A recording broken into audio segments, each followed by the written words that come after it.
40 दिन समंदर की कैद में डूबते सूरज की सुनहरी किरणों में एक लड़की नाव के किनारे बैठी थी। रेत उसके पैरों से लिपटी थी, बाल समुद्री हवा में उड़ रहे थे और आंखें समंदर की लहरों में कहीं खोई हुई थीं। उसका नाम था मिली, एक नाजुक सी दिखने वाली लेकिन भीतर से बेहद मजबूत लड़की। वो कोई आम लड़की नहीं थी, वो उस लड़की की कहानी थी जो समंदर के बीच 40 दिन अकेले जिंदा रही थी। मिली एक समुद्री रिसर्च टीम की सदस्य थी जिसने एक मिशन के लिए गहरे समुद्र की यात्रा की थी। सब कुछ सामान्य चल रहा था, लेकिन एक रात समंदर ने अपना असली रूप दिखाया। काले बादल, गरजती बिजली और उठती हुई लहरें, ऐसा लगा मानो पूरा समुद्र पागल हो गया हो। जहाज को चीरते हुए तूफान ने सब कुछ तोड़ दिया। अफरातफरी में किसी ने मिली को एक छोटी सी लकड़ी की नाव में बैठा दिया और वही उसकी जिंदगी की सबसे लंबी रात बन गई। उस रात के बाद जब मिली ने आंखें खोली, चारों ओर सिर्फ पानी था, अनंत और अथाह नीला पानी। ना कोई इंसान, ना कोई आवाज, सिर्फ लहरों का शोर और सूरज की तपती किरणें। उसके पास न खाना था न पानी, पर उसकी रगों में जो चल रहा था वो था जिंदा रहने का जुनून। वो हर दिन सूरज के साथ जागती, बारिश की बूंदों को इकट्ठा करती और कभी कभी बहते हुए नारियल या मछलियां देखकर जाल के बिना ही उन्हें पकड़ने की कोशिश करती। लहरों पर बहते बहते उसका बदन झुलस गया था, होंठ सूख चुके थे, पर वो हर सुबह जिंदा थी।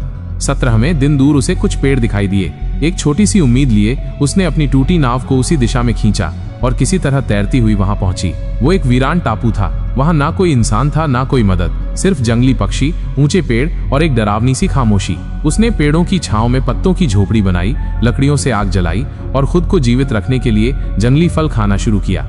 टापू पर रहते हुए उसकी सबसे बड़ी साथी थी उसकी यादें। उसे माँ की ममता, पिता की डांट और बहन की हंसी हर रात रुला देती, मगर वो रोकर हार मानने वालों में नहीं थी। हर दिन वो समंदर की ओर देखती, शायद कोई नाव, कोई जहाज आए। 28वें दिन मिली ने दूर एक धुंधली सी परछाई देखी। पहले उसे लगा कि ये उसकी आंखों का धोखा है, लेकिन जब परछाई थोड़ी और साफ हुई तो उसकी आंखों में चमक आ गई। वो एक शिप का ढांचा था जो शायद किसी पुराने तूफान में यहाँ आ फंसा था। हिम्मत करके वो तैर कर वहां पहुंची। शिप अंदर से खोखला था, लेकिन उसे वहां कुछ डिब्बे मिले जिनमें बंद खाने का सामान था, बिस्कुट, पानी की बोतलें और कुछ दवाइयाँ। ये उसके लिए किसी चमत्कार से कम नहीं था। इन चीजों ने उसे एक नई जिंदगी दी। उसने शिप के ऊपरी हिस्से पर एक बड़ा सा SOS डैश का निशान बनाया ताकि ऊपर से गुजरने वाले विमानों को वो दिख सके। हर सुबह वो उम्मीद से आसमान की ओर देखती और हर रात दुआ करती कि कोई उसकी मदद के लिए आए। 40वां दिन और मुक्ति। समय बीतता गया। मिली ने हार नहीं मानी। 40वें दिन की सुबह थी। सूरज अपनी पूरी चमक के साथ निकल रहा था। मिली हमेशा की तरह समंदर की ओर देख रही थी। तभी उसे दूर एक छोटा सा सफेद बिंदु दिखाई दिया। धीरे धीरे वो बिंदु बड़ा होता गया और जब वो एक नाव में बदल गया तो मिली की आंखें आंसुओं से भर गईं। वो एक फिशिंग बोट थी जो भटककर उस टापू के पास आ गई थी। नाव पर मौजूद मछुआरों ने जब शिप पर बने SOS डैश के निशान और मिली को देखा तो वे तुरंत उसकी मदद के लिए आए। मिली इतनी कमजोर थी कि खड़ी भी नहीं हो पा रही थी, लेकिन उसके चेहरे पर एक अलग ही सुकून था। मछुआरों ने उसे खाना पानी दिया और अपनी नाव में बैठाया। घर वापसी और प्रेरणा। मिली को जल्द ही उसके परिवार के पास पहुंचा दिया गया। उसकी कहानी सुनकर हर कोई हैरान था। 40 दिन समंदर की कैद में अकेले बिना किसी सहारे के जिंदा रहना ये किसी चमत्कार से कम नहीं था। समंदर से लौटने के बाद मिली की जिंदगी पूरी तरह बदल चुकी थी। अस्पताल में कुछ दिनों के इलाज और आराम के बाद जब वो घर लौटी तो उसका भव्य स्वागत हुआ। परिवार, दोस्त और मीडिया कर्मी हर कोई उसे देखने और उसकी असाधारण कहानी सुनने को उत्सुक था। मिली ने अपनी यात्रा का हर छोटा बड़ा अनुभव साझा किया, जिसमें उसके डर, उसकी आशाएं और जिंदा रहने की उसकी अटूट इच्छा शामिल थी। उसकी कहानी ने लाखों लोगों को प्रेरित किया। राष्ट्रीय समाचार चैनलों से लेकर अंतर्राष्ट्रीय मंचों तक मिली की बहादुरी और दृढ़ता की मिसाल दी जाने लगी। उसे कई सम्मान और पुरस्कार मिले, लेकिन उसके लिए सबसे बड़ा पुरस्कार था जीवन का मोल और उसकी हर सांस की अहमियत को समझना। प्रेरणा का स्रोत और सामाजिक कार्य।